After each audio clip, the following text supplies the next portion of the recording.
Right now at 5, big news today coming from the leader of the Catholic Church. Pope Francis says he now supports laws to cover same-sex civil unions. Tony Atkins got reaction from Catholics in the LGBTQ community in Milwaukee.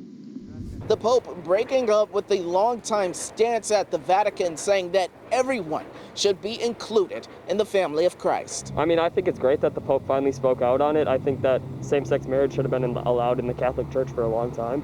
Marquette student Ian Bjork says a Pope voicing his support of same-sex civil unions is long overdue. I think it's a good thing, and I think the Pope should continue to push for it. The documentary Francesco about Pope Francis's life was released Wednesday. In it, the Pope saying, quote, "They're children of God," and quote, "No one should be thrown out or made miserable because of it," end quote. It's the first time Pope Francis has openly supported civil union laws for same-sex couples. It was very exciting. This is definitely wonderful news and a big step forward.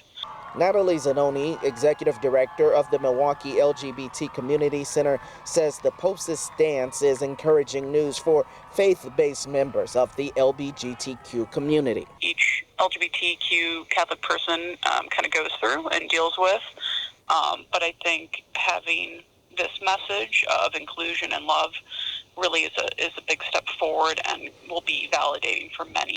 We just got a statement from Archbishop Jerome Lestecki regarding the Pope's comments. He says in part that Pope Francis, quote, rightfully differentiates the difference between a Catholic marriage and other relationships recognized by civil or state authorities. It also goes on to say, quote, the Church clearly teaches that marriage is between one man and one woman and that it is lifelong and life-giving. For a full look at the statement, you can visit TMJ4.com.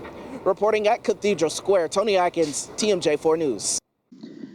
Thank you, Tony. And coming up at 5:30 on the NBC Nightly News, Ann Thompson speaks with the Catholic LGBTQ advocate about the Pope's historic stance. This is completely different from what other popes have said in the past. Pope Francis is the first pope ever to use the word gay, for example. He's the first pope to ever speak so warmly about LGBT people. He's the first person to ever speak positively about same-sex civil unions in any way. So this is historic. This is a real change in tone and change in direction.